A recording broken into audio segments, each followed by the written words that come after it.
we all heard that note. And so, hang on just a second.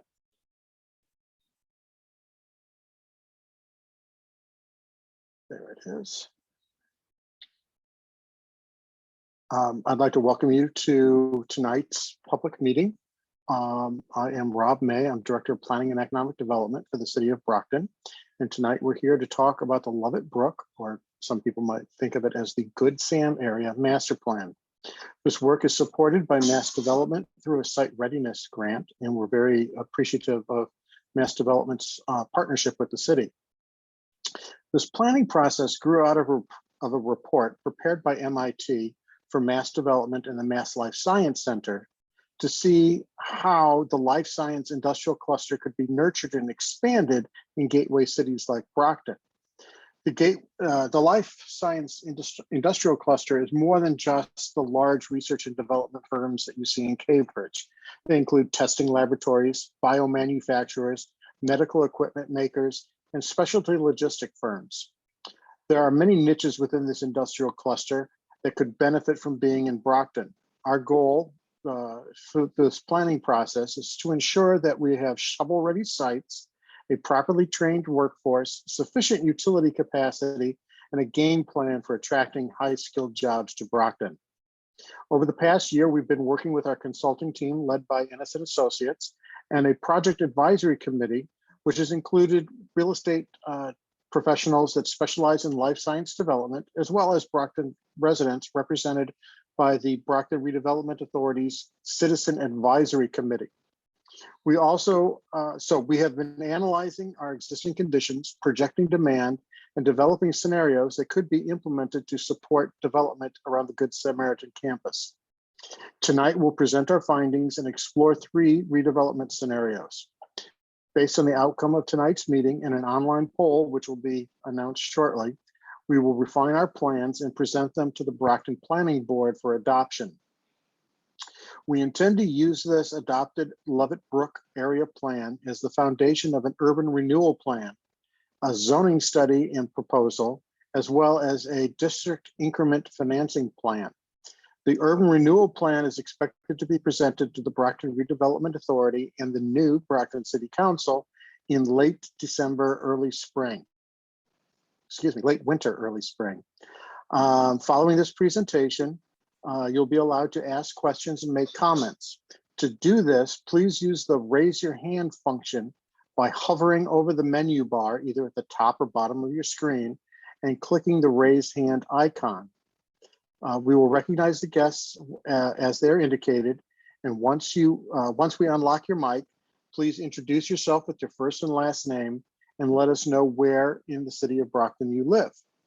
And with that, I would like to introduce Emily Ennis of Ennis & Associates and her project team, and we will go through the agenda, go through the program.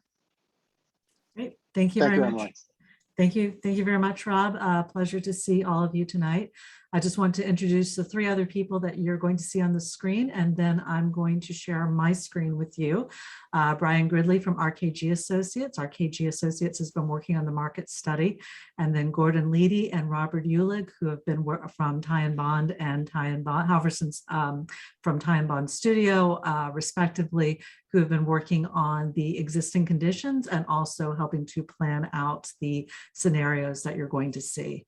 So let me just share my screen and we will walk you through the presentation today.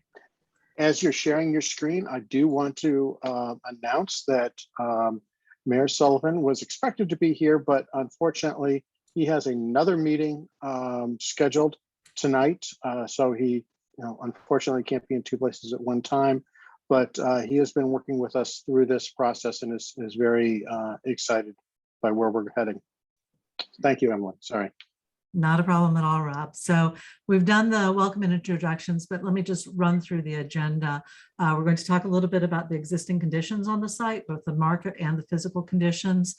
talk about the scenarios that we've been developing over the past couple of months, walk you through what they are. Then we're going to focus in on some of the specific implications of those scenarios in terms of improvements to conditions that we've heard or seen, not just from our own research, but from 3 online surveys that we had earlier for residents, employees of the area, and also business owners. And then finally, Rob mentioned that this is going to become an urban renewal plan. We're going to talk a little bit about the criteria of why it might qualify, and then talk to you about the next steps. So with the existing conditions, as Rob mentioned, the genesis was really this MIT study from DUS, their Department of Urban Planning, and looking at what could happen in terms of life sciences. And as we'll talk a little bit about this area is intriguing both because it has potential opportunities in terms of land uses, existing land uses that are there now, but also highway access. So this project really started us off with that. Now I'm going to turn this over to Brian to talk a little bit about the market demand. Thank you, Emily. We took a look at the current market across a variety of land uses and have a few key points highlighted here. The healthcare industry is Brockton's strongest, with 1/3 of the city's jobs. With the Good Samaritan Medical Center on site, the study area is well situated for complementary employment opportunities, including in the life sciences sectors. Currently, there is limited life science activity across the entire southeast portion of the state.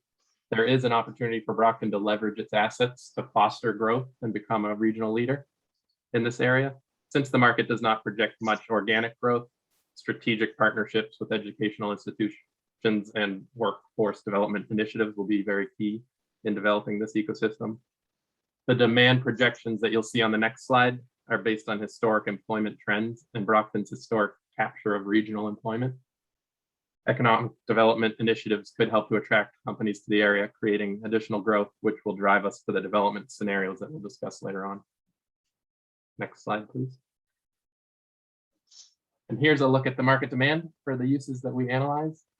This is the projected citywide demand for the next 10-year period.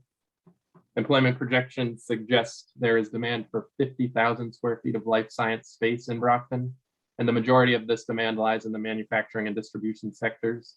This is where the largest regional employment growth is expected within the numerous life sciences industries.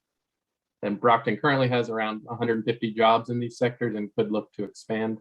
Food product and other similar smaller scale manufacturing may also be viable here. There is demand for just over 16,000 square feet of general office space in the city and just under 20,000 square feet of medical office space. All of the general office space demand is coming from projected job growth in the professional and technical services employment sector. All other office using categories are projected for employment decline regionally, while certain locations within the study area do seem well suited for office development. It may be better suited for a later timeline because of current market demands. And a retail gap analysis was also performed for the study area. It shows demand for more retail and restaurant space based on current spending data. Current unmet demand within a 10-mile driving radius of the study area could support 7,500 additional square feet of retail space in certain categories. This is the current unmet demand, not a 10-year projection, just to note. And lastly, there's significant housing demand, which is not unique to Brockton. There is a projected demand for 1,370 additional housing units over the next 10 years. Back to you, Emily. Before we flip, I do want to say that this is the organic growth demand. So it doesn't take into account our ability to make sites and market sites and create space for folks. So while it seems like on the low side, there could be higher, but right now, if we did nothing, this is kind of what we would expect in the area. That's a great point, Rob, and thank you, Brian.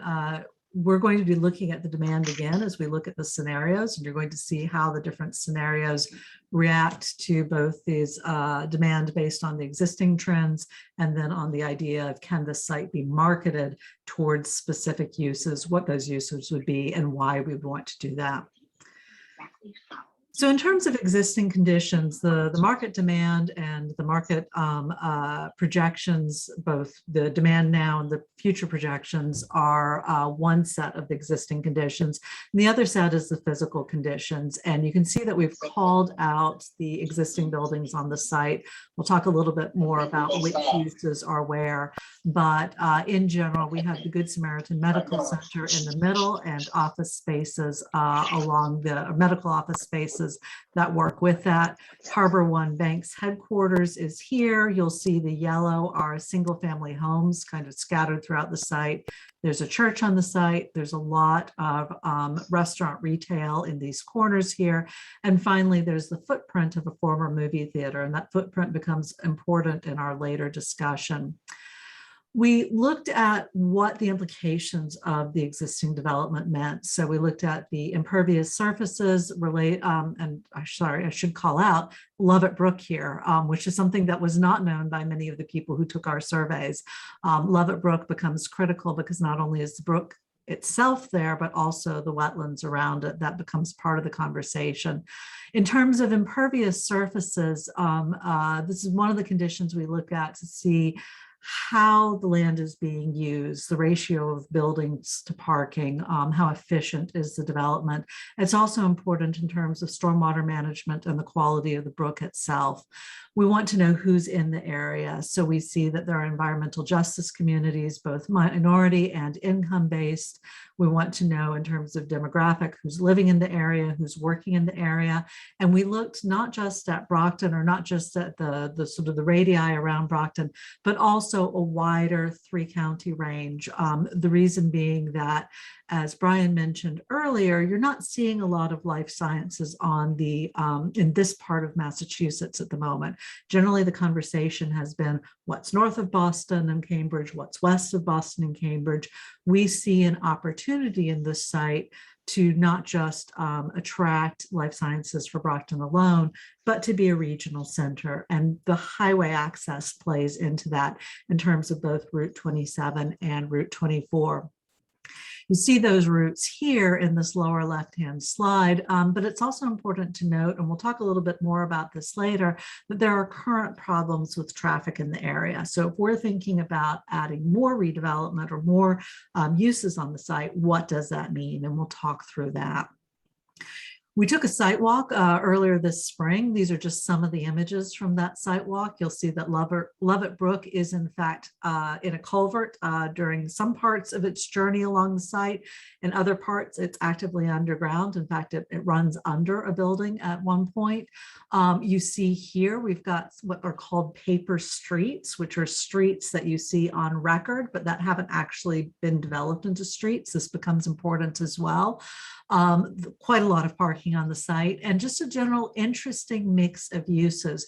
We also looked at Oak Street and Oak Street Extension and North Pearl Street to gauge the conditions for people who live in the neighborhood now or work in the neighborhood now and what they might find when they try to walk in this area, especially if we're adding potential amenities on this site for the existing neighborhood.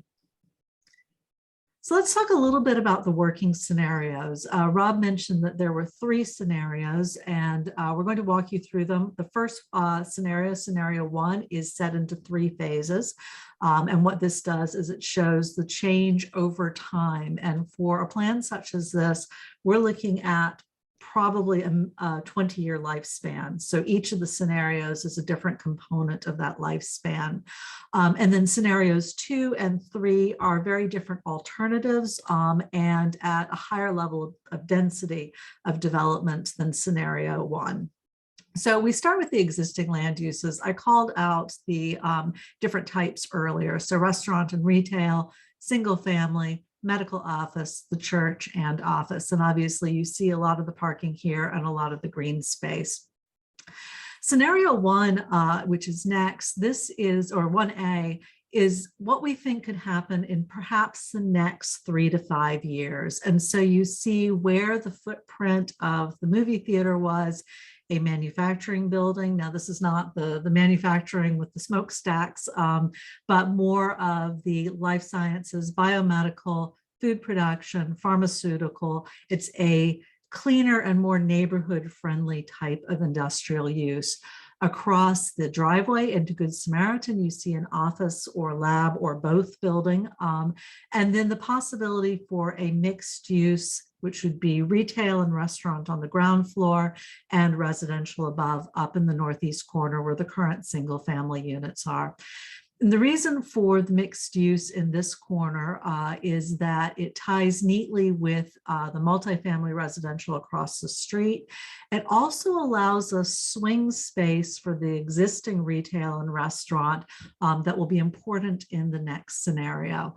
You start to see around the buildings a little bit of greening up, a little bit more of tree cover. You start to see the beginnings of a wider sidewalk in terms of the yellow pathway with the trees there. You're not seeing a lot of it at this point. And this is a critical piece of understanding the development, is that with new development coming in, we can add some public amenities to the site, but that has to be tied to the amount of development. So as we move to scenario 1B, which is if scenario 1A is 3 to 5 years, 1B could be 5 to 10 years. And so you see the original manufacturing building, the original office and lab, the original mixed use. Now in this concept, you can see some additional mixed use. You see these 2 red pads, which are restaurant pads, and additional manufacturing. So what's happened here is by adding the mixed use space here, adding these restaurant pads, is that we can move the retail and restaurants that currently exist over to this side of the site. In the case of the restaurant, our concept involves opening up Lovett Brook, opening up pathways, having outdoor seating available for the current restaurants, creating what's called in planning terms a gateway entrance, but a more positive entrance into this area. You start to see green being added to both sides of Oak Street Extension, one side of Oak Street, but again, not quite the whole way yet, because we're targeting the amount of improvements to the amount of development that's been done.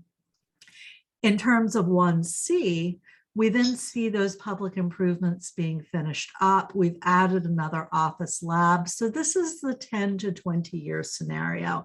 This allows the amount of development on this site to catch up with the market demand.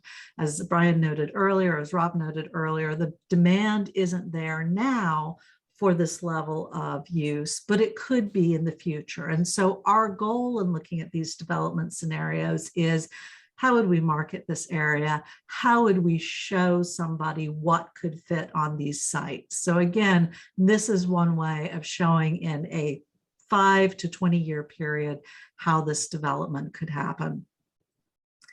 Now 2A is different. It's not a building scenario the way 1A is, or all of scenario 1 is, but it could be. You see the same office lab here. You could imagine that in scenario 1A, maybe that manufacturing building was there and it stays there. So scenario 2 could equally be a phased scenario.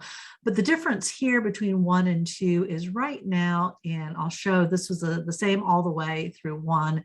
There's a gas station here, there's a gas station and car wash. Scenarios 2 and 3 assume that those move, that they're no longer on the site, and that allows a different configuration of manufacturing buildings in each in this upper corner. It allows the manufacturing buildings to be closer to the street, more prominent.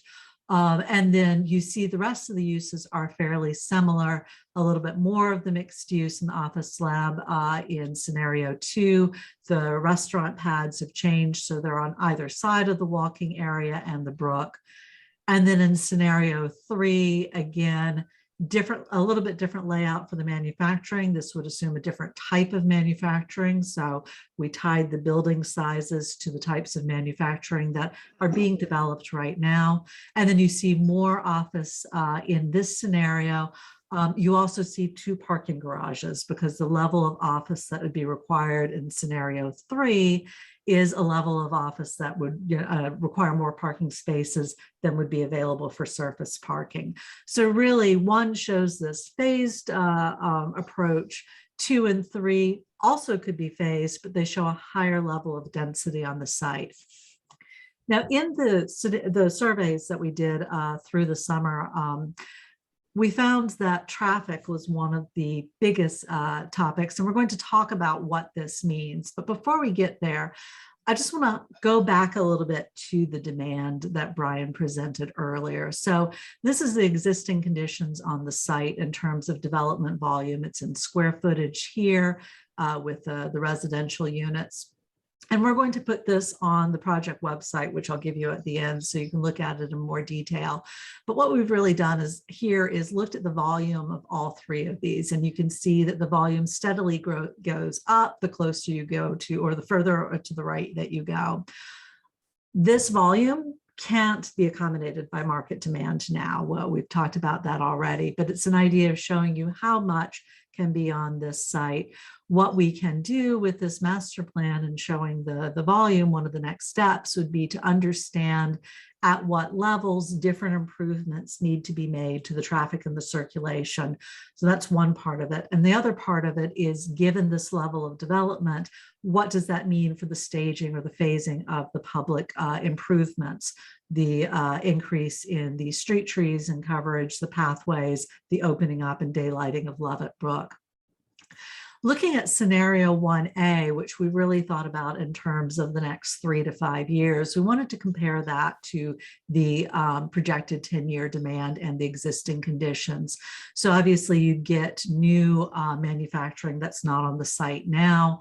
No real change to the existing medical use, a little bit more office and lab use, a little bit more retail and restaurant, a little bit more residential. So you can see when you look at the difference between the existing conditions and scenario 1A, how that matches up to the projected 10-year demand. So it would take essentially all of the manufacturing for the next 10 years, again, based on past trends. We'll talk about the difference in a sec. It would take close to the office and lab. It takes only a portion of the residential demand. And that's really because we see a lot of the residential demand being accommodated in the downtown in the near future. It takes much more than the retail restaurant, but really in 1A, that new retail restaurant is the swing space to allow 1B to happen. So we would expect that. Now, again, this yellow column here on the far right is based on the projected demand if nothing else changed.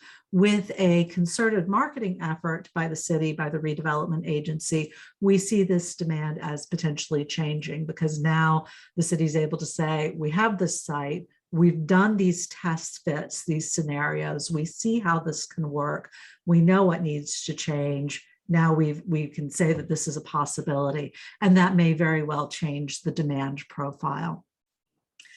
So just talking a little bit about the benefits that this project would bring to the area, traffic improvements, which we'll go to in a little bit more detail, new locations for existing businesses. The buildings that are on the site now are older buildings. There's a strip mall in the back that doesn't have any frontage onto either Oak Street or North Pearl Street. So you have to know those businesses are there in order to go to them. So this would provide better visibility for those businesses. It would bring them closer to the on-site employees. So it's not as long a walk for the people in Harbor One Bank or in the existing medical offices. It would provide outdoor dining opportunities, which really aren't there at the moment for the restaurants. Creates new recreational areas for both residents, and that would be existing residents and new residents. One of the things that we found from the survey is not a lot of people walk in this area because they don't find walking conditions particularly comfortable. And they talked about the need for wider sidewalks, more trees, additional lighting. All of that could happen as part of this plan. And the other things that people talked about was personal safety. You have a site right now that has a lot of asphalt on it, not a lot of visibility from the street, from the interior of the site. You've got sort of woods and wetlands that aren't really, there's no sort of strategic eyes on those. So looking at how the site could be developed, a different placement of the buildings could really improve safety, not just for the site itself, but also for the neighborhood. So with that, I'm going to turn it over to Gordon to talk a little bit more about the reduction in traffic based on the plans. Thanks very much, Emily. We have looked at the existing conditions traffic, and we do an analysis that increases that traffic to a what we call a no-build study year, which is 7 years in the future. So we did counts throughout the study area in the spring of this year. And as we all know, the conditions right now are a little bit strange. They're not normal, and because of the COVID pandemic conditions, traffic volumes are somewhat depressed. But we were able to look at some historic data on the surrounding streets and make adjustments, and those adjustments accounted for between 15 and almost 20% in terms of looking at what the real volumes would be if we were in normal conditions. So we did find that there are some, as I'm sure, I'm not telling the residents anything they don't know, but there are some capacity constraints both at the Oak Street extension and Pearl Street intersection, as well as at the site driveway, the westerly site driveway on Pearl Street. And those intersections are both anticipated to be in what we call failure. So it is excessive delay and unacceptable operations. So we anticipate that there will be improvements required, either with extended lanes, for example, turning lanes or additional lanes, particularly at the westerly site drive. That intersection is really a right and a left out of the site or into the site. It's not a through intersection at this point. So, and the city control, or the site controls both sides of that intersection. So it's a fairly simple fix to improve that intersection. We're also looking at adding a signalized intersection at Lindahl Avenue and making the existing signals more pedestrian friendly. So putting in refuge islands and doing some minor widening in those areas as required to allow for better pedestrian movement through the area. We really can't do a more detailed analysis of what the impacts of development will be until we land on a preferred scenario. And then we would anticipate a phased approach to traffic improvements that would correspond with the phasing of the development. So the good news is that we think we know where there are existing problems and where we can make things better, and we will be taking a much closer look at this as the study goes on.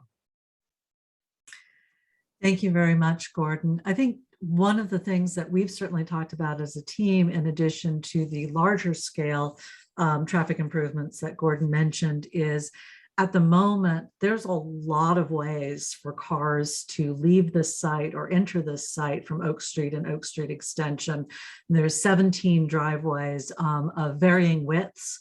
And it's difficult for drivers to anticipate where somebody might be stopping in order to go onto the site or where they're coming out from a site. You see in particular some of these longer driveways here. So in the 1A scenario, not much changes. We've just got the one multifamily building on Oak Street. The other two buildings their access is really off the driveway from North Pearl Street onto Good Samaritan.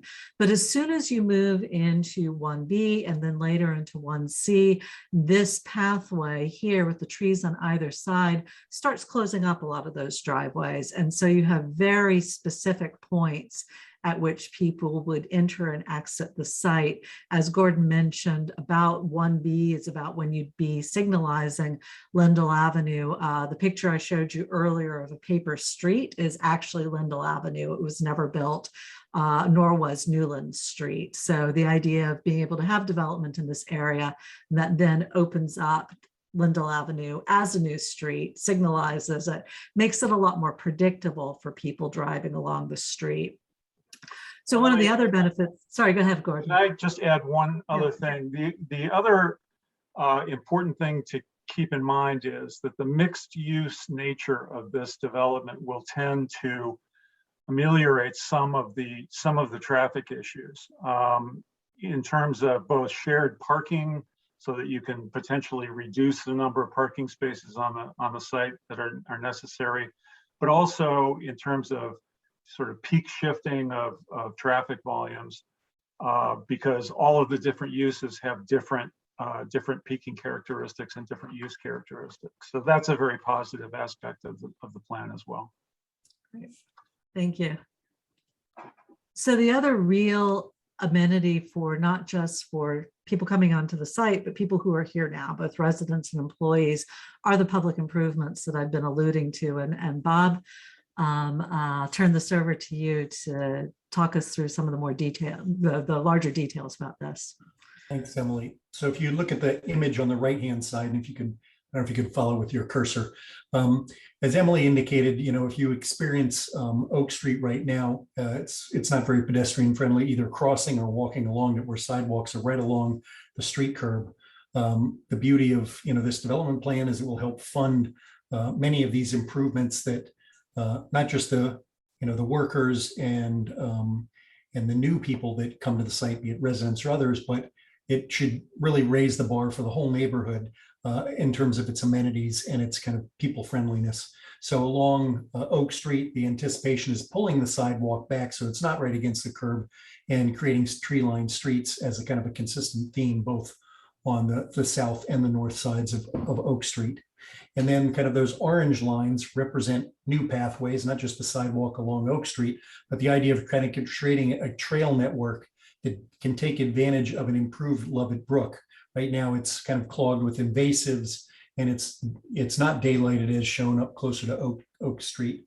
And so the idea would be to improve Lovett Brook as a real public amenity that people could walk through, exercise, and just kind of enjoy being outside in a natural environment. So the idea is these pathways meander around all of Good Samaritan, and you can see they kind of go east-west as well as north-south to connect some of the new developments over to where Harbor Bank 1 is located, and so forth, so that there's opportunities both for residents and for workers to get out and get exercise and enjoy being within this environment.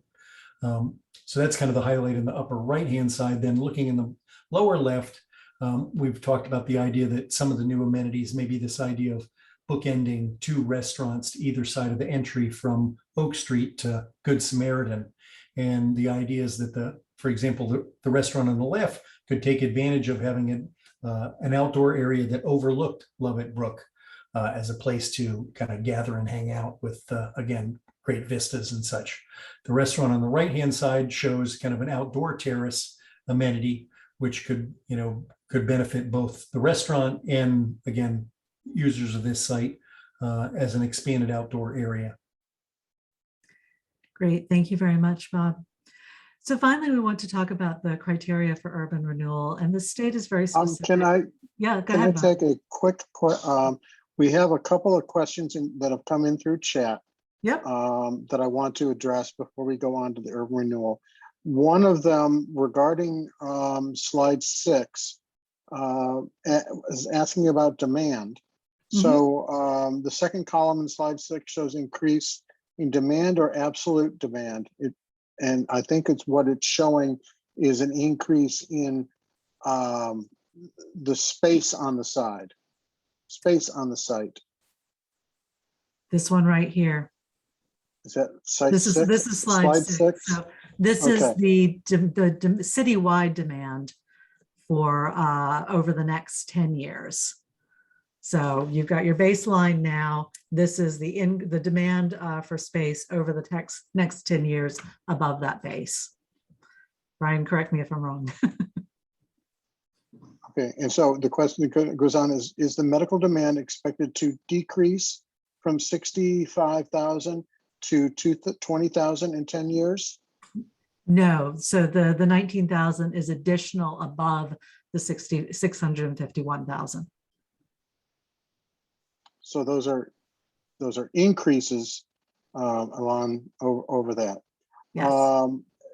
Next comment from former Mayor Belzati, and was just wondering how the surveys were conducted. She lives across the street.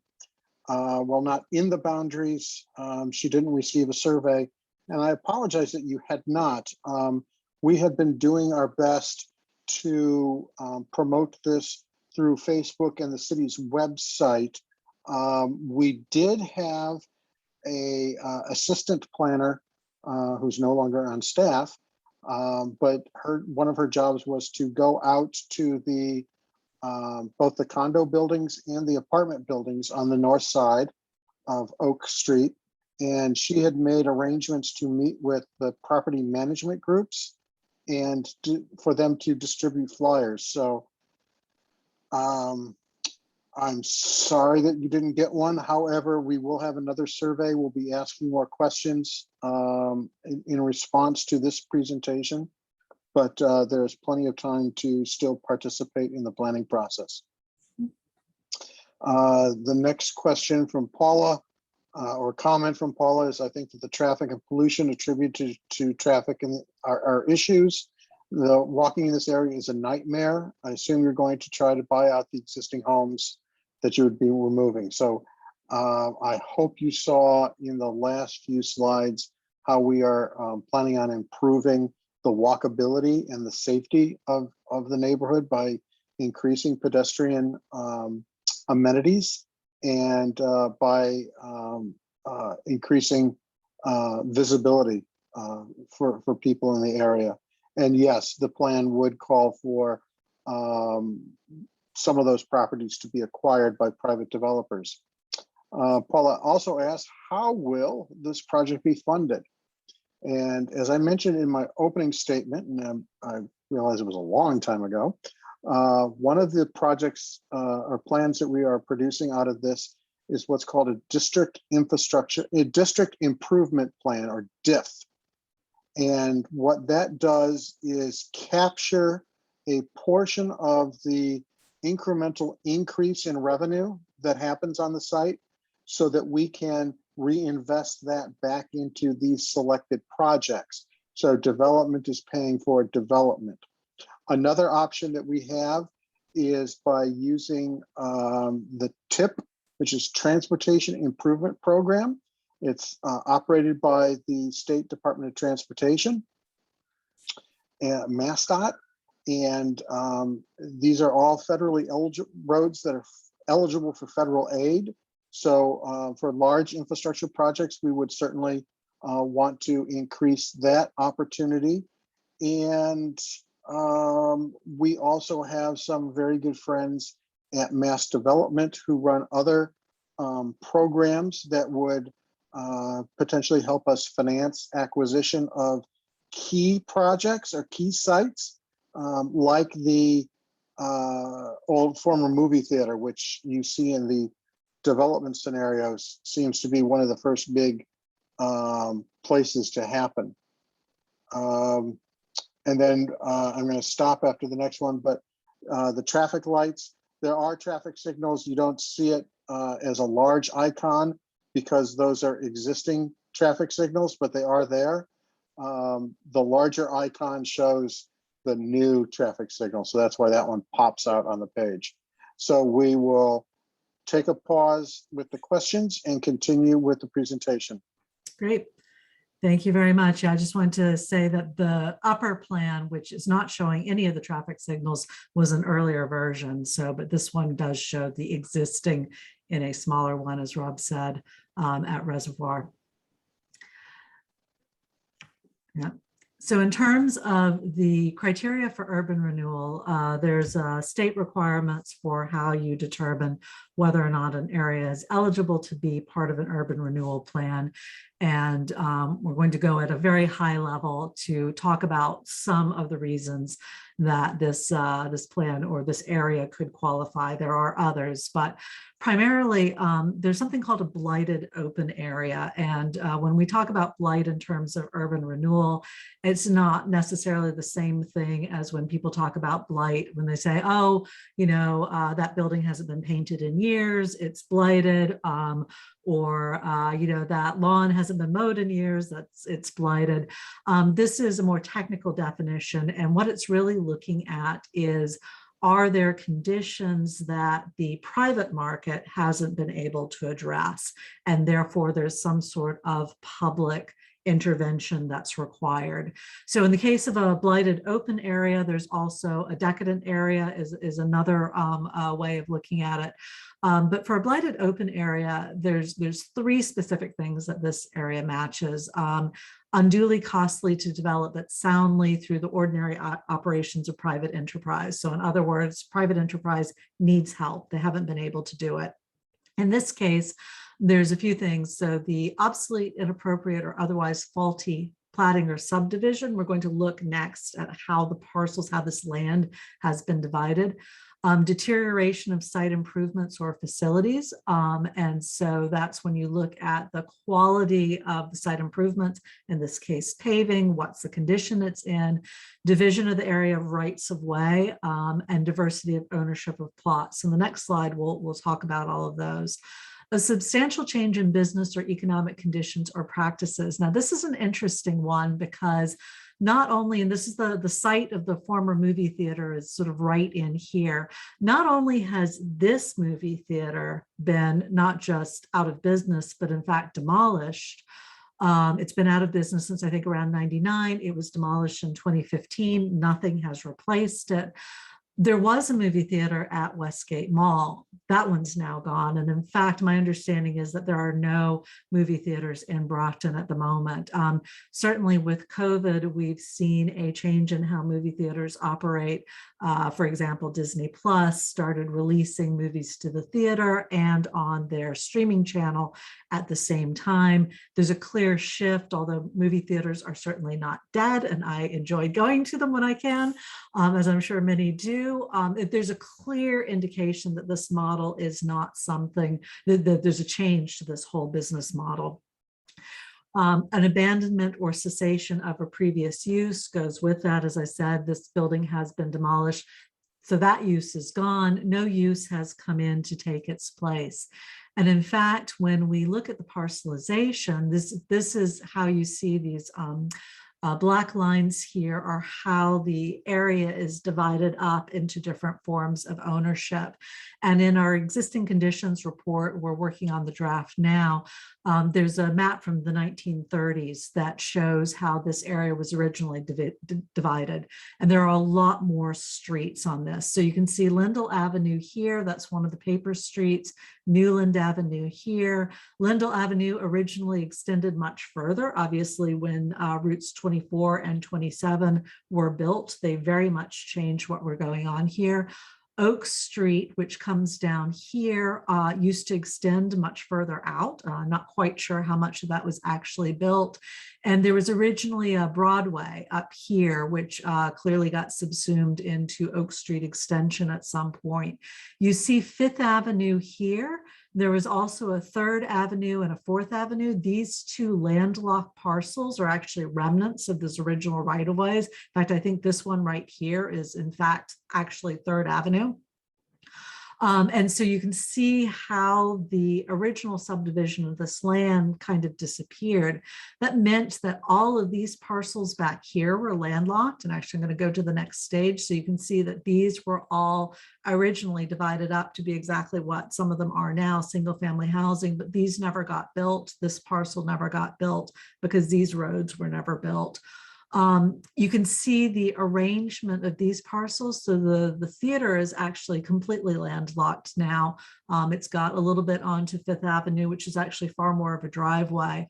The reason these are in yellow is because they were up until recently under one ownership. The movie theater was built first, and then the same owners built this. The movie theater site was sold relatively recently. So they're no longer under the same ownership. So this idea that the parcels are not divided up in a way that makes redevelopment easy to do is part of the reasons that, as I said, one of many reasons that this qualifies for an urban renewal area under the state legislation. And one of the things a redevelopment authority can do is acquire land and then redivide it. So they could acquire one or more of these sites and then divided them up in ways that could be more easily developed. And so that's part of the strategy that we're looking at that would allow some of this development to happen that we've talked about. So before we go on to next steps, and then we'll go on to more questions, and thank you so far for the ones that you've given us. I just want to reiterate that these are scenarios that show options for what could happen. They are not specific. This will happen within this exact time frame. So what we're looking from all of you is input into these scenarios, what you'd like to see, what makes sense. In terms of next steps, Rob already mentioned that there will be a survey online. It's going to show these same scenarios. It will be up and available at lovett-brook-brockton.com tomorrow morning. We encourage you and anybody else that you know who might be interested to take that survey. It'll be up for a couple of weeks. And we want to make sure that everybody gets a chance. For those of you who did not take the survey or did not see the survey earlier this summer, we actually do have a couple of questions still on existing conditions. So feel free to give us any input. We're looking for that. We are finalizing the draft report now. Your input tonight will be helpful to that. And we hope to have it available on the website, both the project website that you see here and the city's website on October 28th. And then we'll be presenting and discussing the full report to the planning board on November 3rd. So we encourage you to join us at that as well. And so with that, I'm going to stop sharing, but I'm happy to come back and show any slides that we might want to look at. And Rob, turn it back over to you for questions. Yes, thank you. So I have a question from Paul, and I'm reading these from the chat feature. Just wanted to let people know because you might not all be able to see them. Paul is asking, he says, have you discussed any of these scenarios with current businesses and restaurants and other businesses to find out if they want to move or relocate? And we have done outreach to the businesses in the area. And as we've said, this is a long-term plan. I don't see anybody moving in the 3 to 5 year period.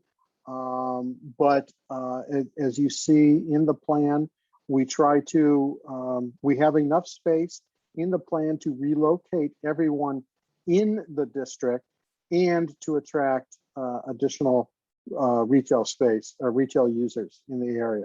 So we are working in that direction. Janet, oh goodness, asked, there's no real sense of neighborhood, in quotation marks, in this area. That's a very good point, Janet. Mm-hmm. That's something that we're going to have to go back and take a look at. You saw in some of the development plans, you had some what they call teaser parking that's along the street, but the vast majority of parking was behind it. Maybe there's an opportunity for us to work on creating more open space or give it a real street feel. They call those lifestyle centers where it kind of looks like a fake street.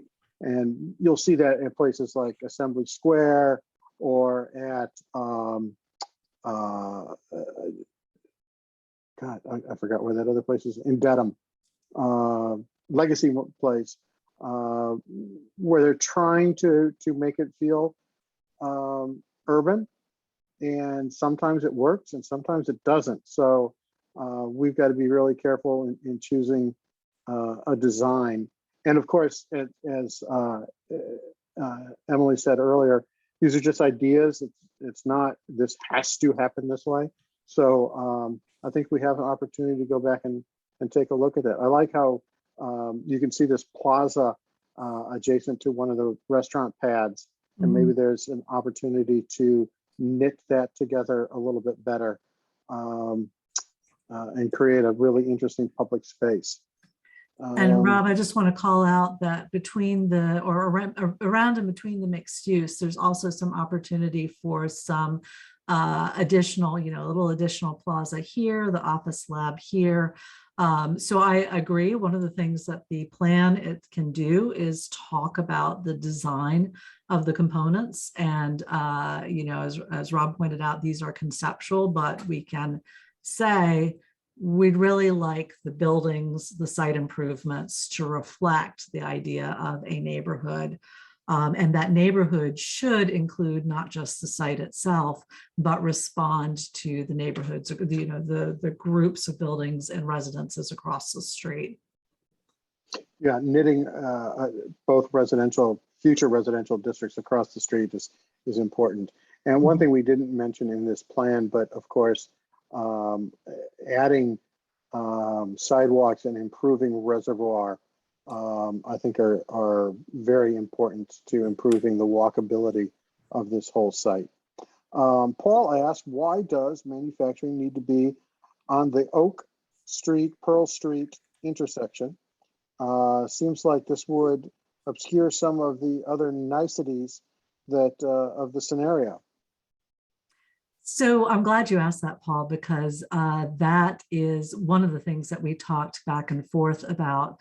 One of the showcases we wanted to have for this site was the fact that it was bringing good jobs to Brockton, and the way the types of manufacturing are being designed now. When we think of manufacturing, we think of sort of older buildings tucked in the back, a little bit dirty around them. Some of the newer manufacturing buildings are buildings that would be appropriate for a corner. They are attractive. They signal what Brockton's looking for in terms of new jobs and new land uses. And we saw the corner as a showcase for that. It also gives visibility to people coming from both routes 27 and Route 24 that this is where they need to be. So it was really to showcase those uses on the corner.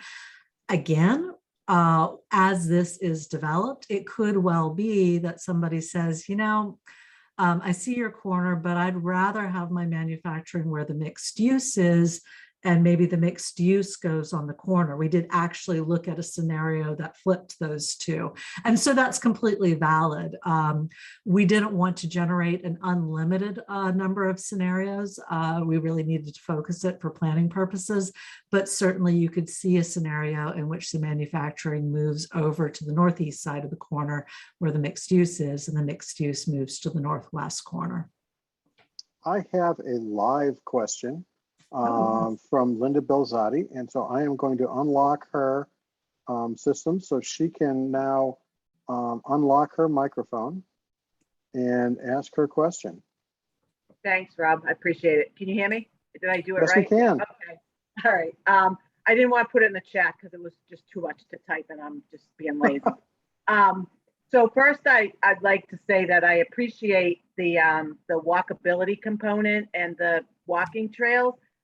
During the last 18 months of working from home and COVID, I kind of wished I had that because, I couldn't really get in my car and drive to DW Field Park or whatever, but I could have gone out and done that during my lunch hour or something. So that's really great. And then my other question, concern, or whatever is towards traffic related. That Lindell Avenue or whatever looks like that traffic light will come right smack in the middle of our entrance and exit for our condo.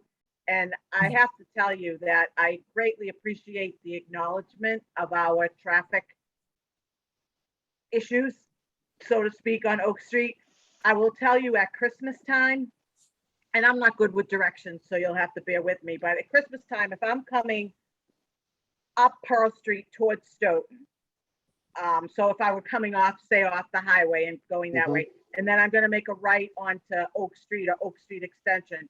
so my condo building is the big gray one. Well, one of the big gray ones. We're kind of the first one, but the big gray one that's like almost right across from Good Sam. So if I'm gonna make a right onto Oak and then try to come up like the 5 days before Christmas, I can barely get to my condo. Like I have to go in the exit instead of the entrance because I can't, whatever. So when and I know that Harbor One for years has wanted a light because their employees can't get in and out, and I totally relate to that. Oh. I just ask whoever the traffic guru is that when you go to put that light in, that you pay attention to, because for our condo specifically, the exit and the entrance are two different things. You can't use the same thing because we have a shared driveway with the big green building that's next to us that is not related to us at all. The person that developed ours sold off the land, and that was built by somebody else, but we share the driveway, which the post office made us make a street. So that's all I ask. Otherwise I have, no complaints, no issues. Since I work at DHCD, hi Emily, I certainly get all of this and the time that it takes and the whatever. And so I don't have, I know it's a lot, it's a thought out process. And I really don't, I'll be honest with you, I like the first plans more than 2 and 3. I like 1 and 1A and B or whatever they were. Those ones I prefer to 2 and 3. But otherwise, just please, when you do that traffic light, be mindful of all the driveways on our side. I get it's really for the other side of the street, but be mindful of that. And that's all I've got. But I couldn't put all that in a message. So thank you. That's a long message. Thank you, Mayor Balzati. Okay. And that's helpful to know. I think Rob pointed out earlier, we're trying to knit the two sides of the street together. It was amazing from the surveys how many people never crossed either North Pearl or Oak Street. As we learned more about the traffic, we could see why.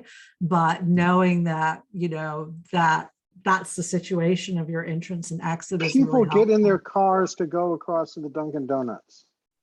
That's We how did hear that, actually. Yes. uncomfortable that street is, and it should be a walkable distance.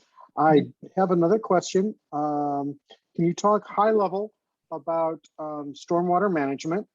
Obviously, we'd be increasing the impervious surfaces here, but how do we plan on dealing with stormwater? And I know some of it is going to be captured and allowed for ground infiltration, but I'd let you go on from there.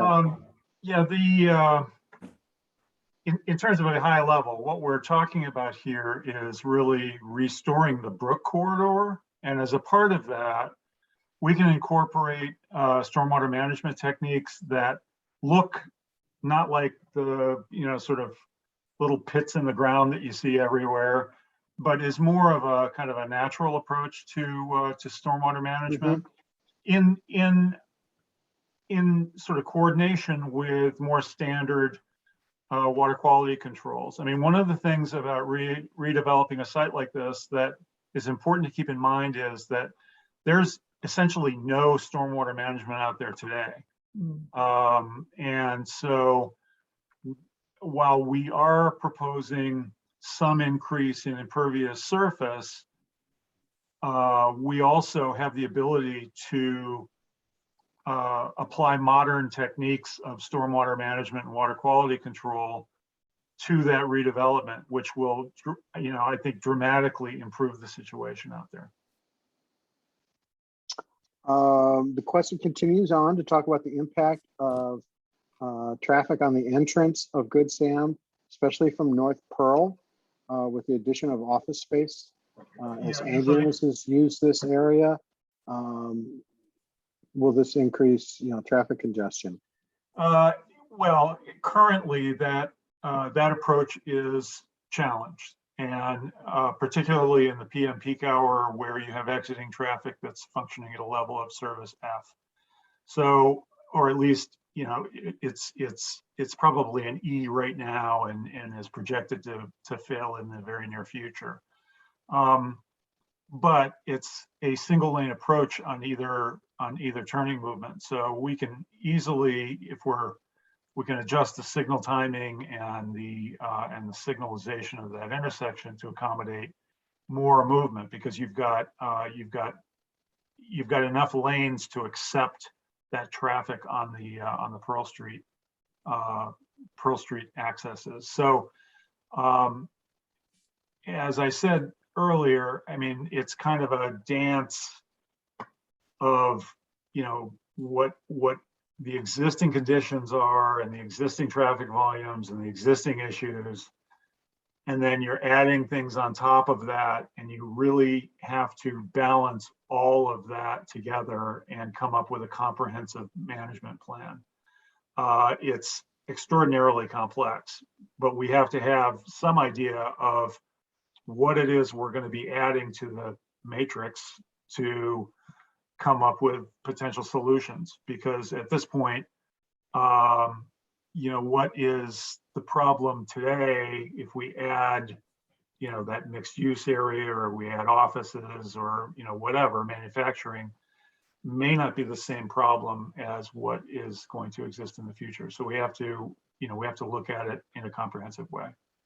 So, I mean, obviously we need to make sure that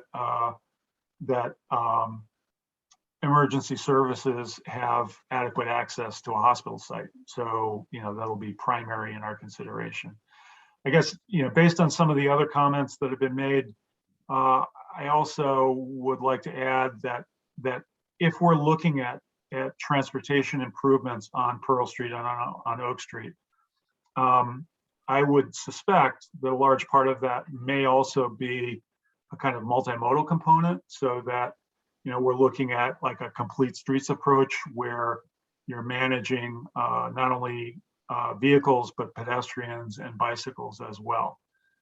So that's the modern way of doing things. And, you know, we're seeing more and more bikes, for example, everywhere. And, you know, they have a right to use the streets as well. And we need to provide for them in a safe way. So. That's a great point, Gordon. And, you know, we had a question earlier about funding, and complete streets is one of those things that there are some grants available from the state to address complete streets. We've talked a lot about the walkability because that came through, but in the loud and clear in the surveys, but bikeability is another question that we've been asking. So, you know, I think it's important. And just on another note, we have had some initial discussions with Good Samaritan about some of the issues that they might face on this site. And obviously ambulances is you know, the ability of ambulances to access is something else that they brought up. So it's definitely a concern that we will continue to relay through the reporting of this project. I believe Good Samaritan is the only level 1 trauma center south of the Pike, or at least in a large radius.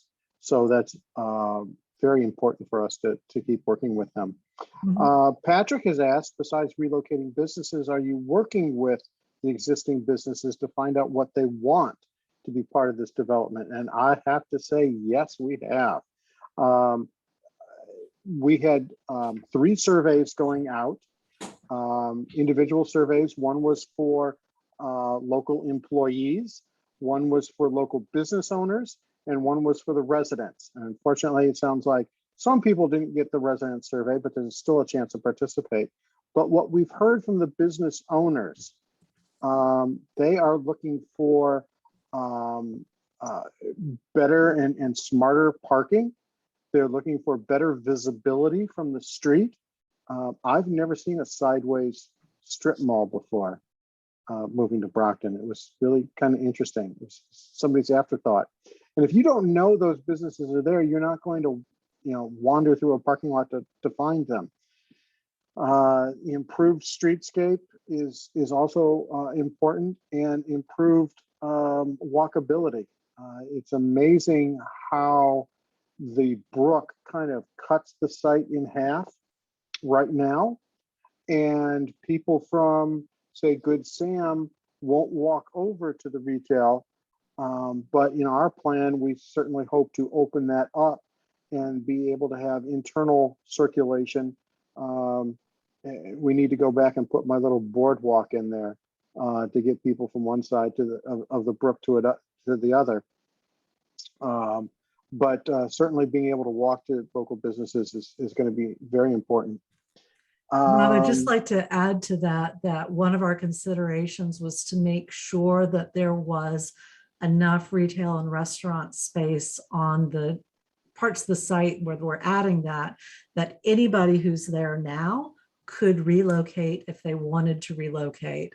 Some might choose to go elsewhere given the opportunity, but they all seem to be, as far as we could tell, doing well. And it made a lot of sense for them to stay on the site, but with better visibility, maybe with a newer building.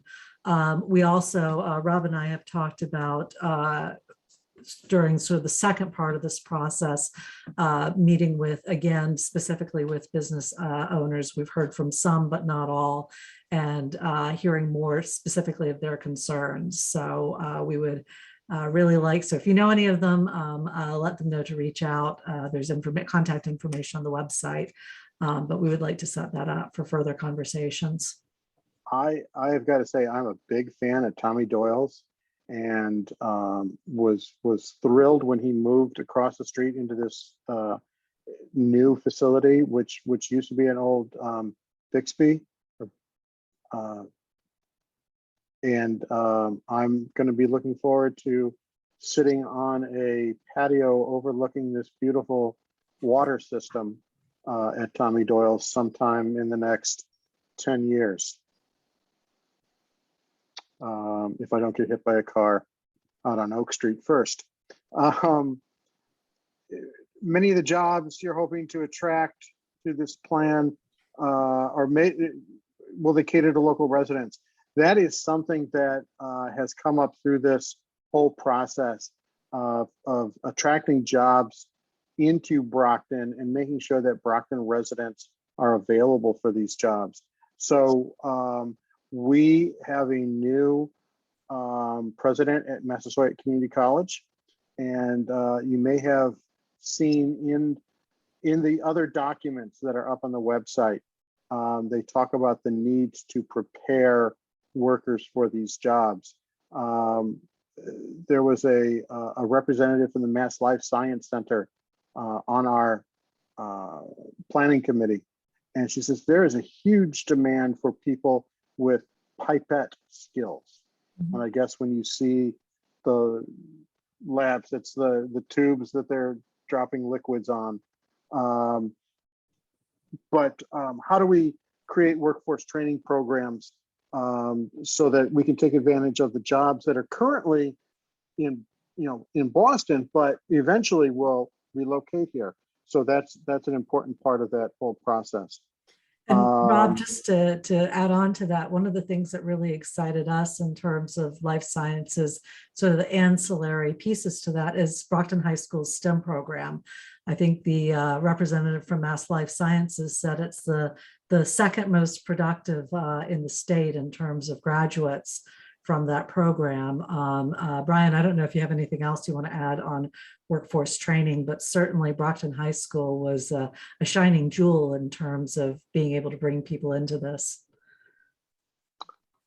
Yeah, that's right. I am shocked that I forgot to mention that, but go ahead, Brian.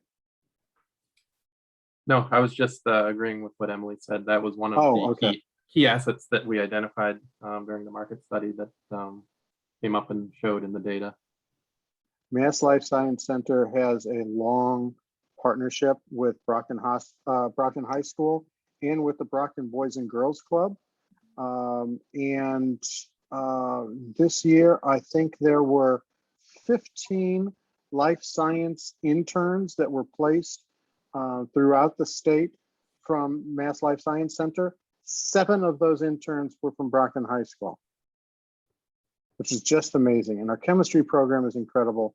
And we are really positioning ourselves. And so that's taken a lot of leadership from people like Mayor Sullivan and Mike, oh God, I just jumped blank, at the new school superintendent.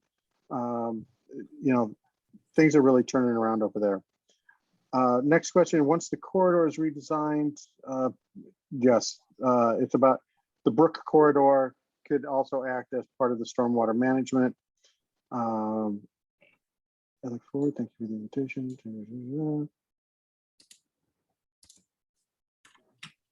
We have another yes, Doyle's is superb. It would be even better with outdoor space.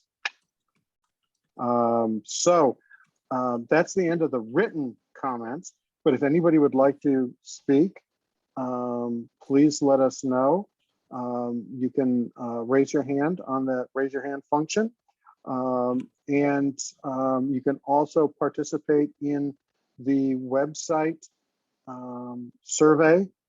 Emily, if you could put that number back up, or that screen back up, so Let me that just is our bring it up. closing screen, and we'll be on Zoom forever and ever. Amen. Just make you all dizzy by swinging it into it. There it is. So as I said, the survey will be live tomorrow, and encourage anybody and everybody to sign in and let us know. There's a short video which you all won't need to watch unless you want to, because it talks through the scenarios for anybody who didn't have a chance to either see this presentation or attend tonight or see it later. And then there's just about, I think, 11 short questions. So really looking forward to your input. Oh, I got a Q&A question now here. Let's see. Oh, I got that answered already. So, with that said, I want to thank everyone for participating in this presentation. And please let your friends and relatives and even people you don't like know about this. Everybody's opinion is important. We've had a lot of participation from folks who already live and work in Brockton, and it's about shaping our future and making sure that we have the space for our jobs and our people. So thank you again for joining us, and dinner is ready, so I gotta go. Thank you all. Thanks very much.